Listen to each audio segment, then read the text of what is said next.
So there's an analogy, a short analogy, is it's similar to water. If you have a garden hose, you stop the end of it and you put pressure on it, that's voltage, basically. You send the water through the hose, the speed of the water going through the hose is current. And then if you run that hose a long distance, it creates resistance and friction in it, and it slows it down. So these big powerhouses were built to be able to push this power for hundreds and hundreds of miles across the western United States. I've created a couple documents of the U.S. power grid and the different resources that we have. There's not a magic bullet to our power industry, or any power industry. It takes a lot of technology, it takes a lot of money, it takes a lot of resources, and it's very, very fragile. And these type of systems are making it even more fragile. The bureaucrats say we can do this. The energy professionals say no, we can't. And so there's been a battle going on for a while now.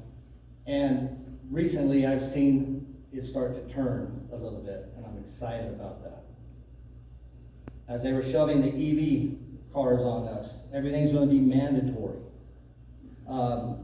The politicians are pushing it. The energy industry said we would have to double, maybe triple our grid to make that happen. It's impossible to happen. We all want a green environment. We all want lakes and streams and air and what have you. And from when I was a young man, seeing companies dump stuff in rivers and streams in this country, we have came a long ways. Right now, we have several sources in this country and around the world that create energy. That's natural gas, it's about 30%, coal is about 25%, nuclear is about 20%, wind is 12%, and solar is about 5%. And then we have our hydroelectric dams across the west that during the snow and the snow melts fill up the lakes, and then it's free energy, it's clean energy. When the water's coming through, they turn turbines and they create power.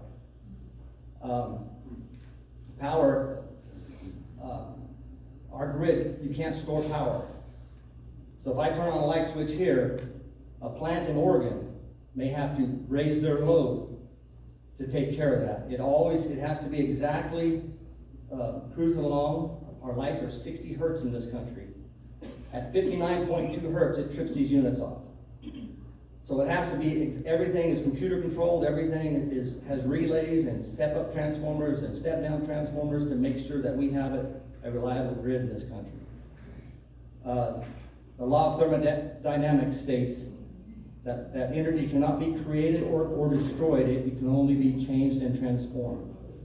So basically what you're doing out here at this power plant, you're taking coal, which is chemical energy, you're burning it, and you're turning it into thermal energy to heat up water, to make steam, to turn a turbine.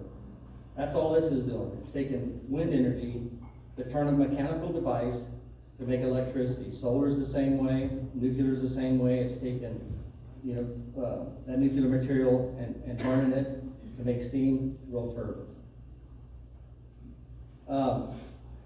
Right now, coal plants, and when you create that energy or you make that change, you lose energy during that change. It takes energy to change it.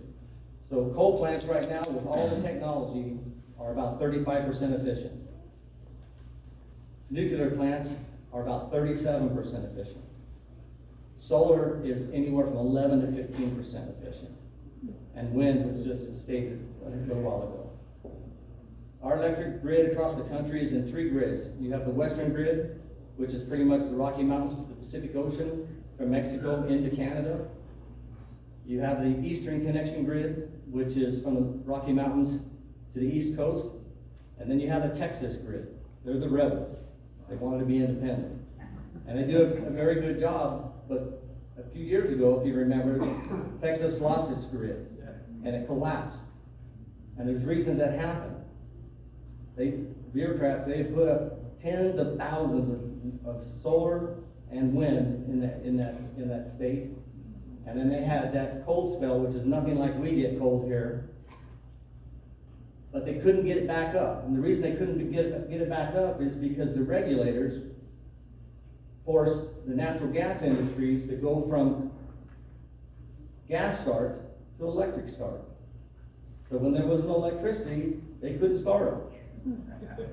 And so they had to bring in generators full of fuel and start them one at a time. And so it took them almost 2 weeks to get that grid back up. And they were trying to borrow from our grid, and we're like, we can't, you'll take down our grid with us, with you. And so,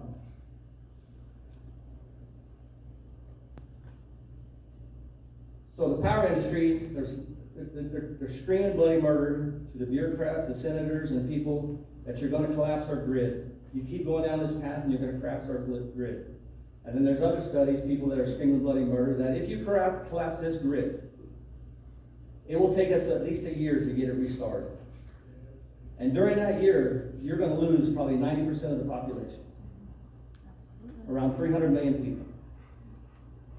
Our forefathers, they could cook, they could store food, they could survive without power. But we can't do that. Power runs the fuel, it runs the hospitals, it runs our food supply, it runs our water supply. And if you don't have water, you can last about a week without water. And up here, we would probably do okay because we have meetings like this. And we have supplies of food, and we have, backup systems, and we are a neighbor community. But these cities across this country would go in, they predict total chaos, and they would be killing each other for their flat screen TVs. And then it would just decay. And in this country, we don't make a lot of stuff anymore.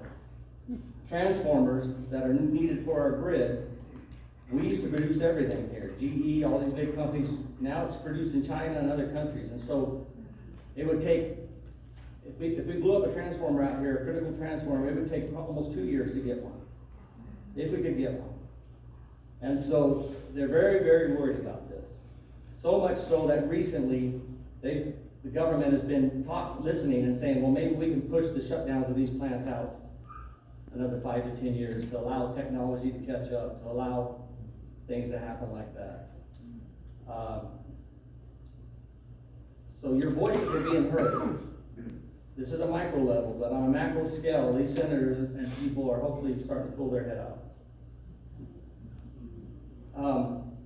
AC is generated in power is generated in two sources. AC, which is alternate current, and DC. These powerhouses, which are designed to run 24/7, to keep the power stable, they run AC. They generate anywhere from 350 to 500,000 volts of power to push that power to Tucson and Phoenix across this western grid. Once you see that map, you'll see how sparse our grid is here in the western United States. These wind turbines and solar, they produce DC, which is basically the battery in your car. And that has to be changed to AC, stepped up, which loses, their power and what have you. Then their plan is to tie it to the grid and ride our river to the cities and get paid to do that, right? And then these huge transformers we were talking about, so they step up out here from 35,000 volts to 350,000 volts of transformer. It goes, these lines go into New Mexico, go down to Tucson, but everything's hooked together, like I said. Coronado, which is only 30 miles away as a crow flies, is 500,000 volts coming out of their generators to push. Page was 500,000 volts. Send them all the way down to Phoenix. And then when they get into the Phoenix, these big switch yards, they step it down, all the way down to 120 to your house. And every time there's a change in that, it loses energy, it loses power. You know about the stock markets, how they take shares of companies and they buy and sell. Well, they're doing that with the energy markets now. California pretty much relies on Arizona for their energy. I don't know if you're aware of that. So since they've been going so-called green, they started a new buy and sell energy market system to where companies can bid. We can provide this much power for 3 hours, and they're going to pay them for that. 20 years ago, power was going for about $20 a megawatt. There's days that I'm informed that California is paying $2,500 a megawatt. That tells you how short they are on power and how much they need it. And so they're going to their ratepayers, to their governments, and they're saying, we need more money. And that's how a lot of this subsidy is happening. We like it. Arizona companies like it because we make more money in a short period of time than we used to make all year. But a lot of that is still spent on fighting regulators, fighting stuff like that, keeping these older plants running. As new technologies come out, putting those systems in. Springville Generating Station and Coronado, if you notice, they have 3 sets of stacks now. So 10 years ago or so, they spent the money to update to the latest technologies to burn cleaner and what have you. And when we built units 3 and 4 out here 10 years ago, we had to prove that we could run 4 units cleaner than we could run the existing 2 units, and we did that. And so Springville Generating Station is one of the cleanest burning plants in this country, and one of the newest plants in this country. And we have computer screens that show 0.002 parts per billion that we clean and scrub down to. You will never see black. The only time you'll see any smoke come out of them smokestacks is when there's a mechanical problem or something like that, and then they're shut offline.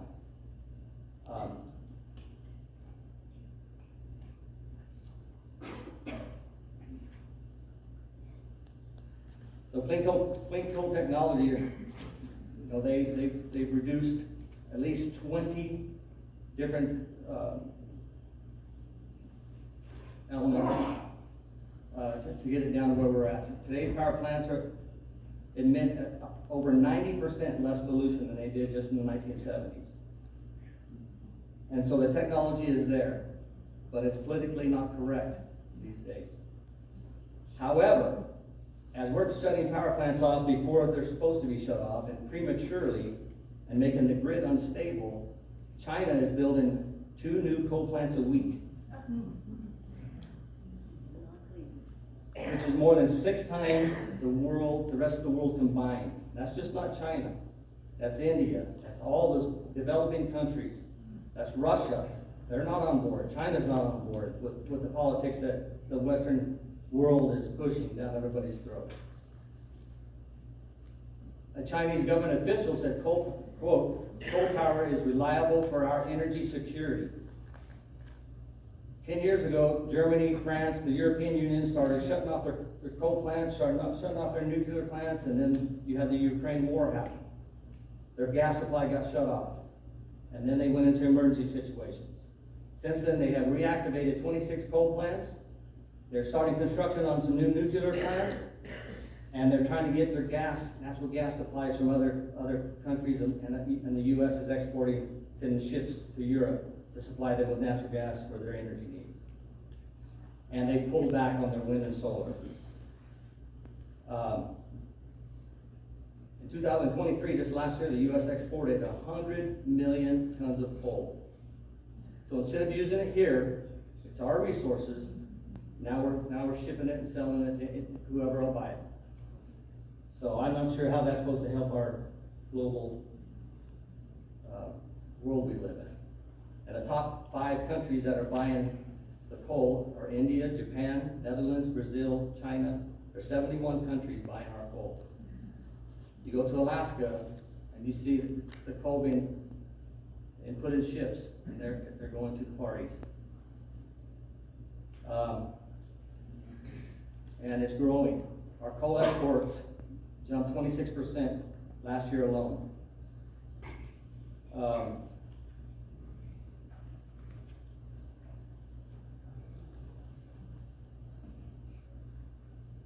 So that's pretty much what I have today.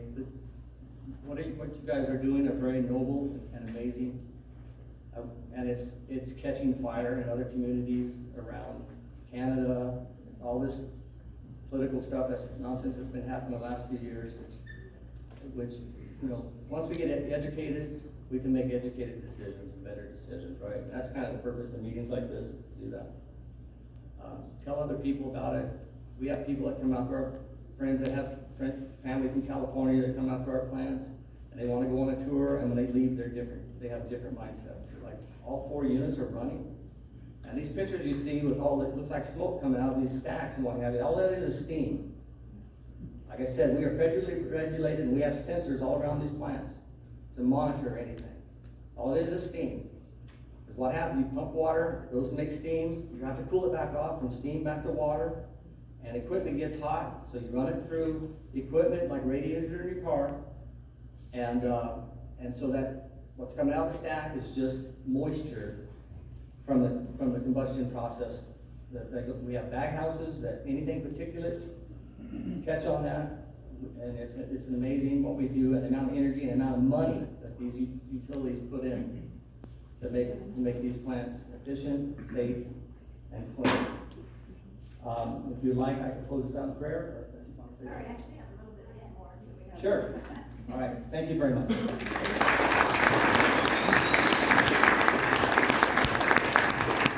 So raise your hand if you learned something today.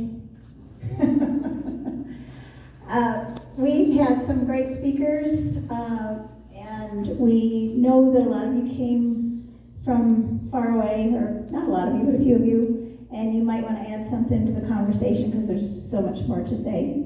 But we do want to be respectful of your time. So we're going to go ahead and open it up for questions, comments. But before we do that, I want to make sure y'all know something. So before you leave, there's the form letter that you can sign and turn it into us today. We'll put it in an envelope and deliver it to county officials, state officials. All you got to do is sign it and put your address and name on it. Don't forget to get the information sheet, which is 2-sided. It tells a whole bunch about these wind turbines. And if you know a lot of people that would like to sign this form letter, because we need as many of these as we can, we have put together a packet you can take back to Vernon or Sanders or St. John's or wherever you're from. It's got the form letter in it. It's got like 2 of each, and it's got some information in it.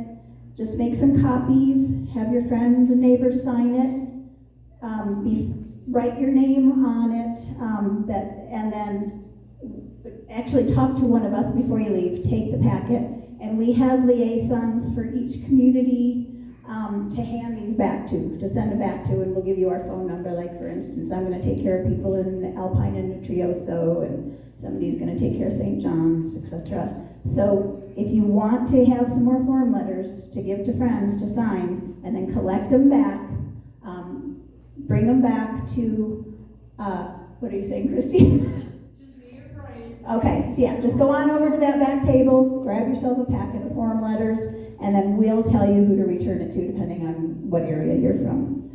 Okay.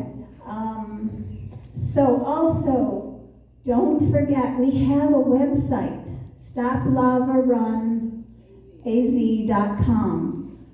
StopLavaRunAZ.com. And if you want to find out when our next rally is, you can go there. You can sign a petition right online there. You can fill out a form letter right online there. So don't forget about going to our website. Check it often. We're going to have rallies in different areas. St. John's is one. Vernon is one. We're just going to kind of keep doing these, keep getting the word out. So don't forget to do that. And let's give our speakers one more really big hand.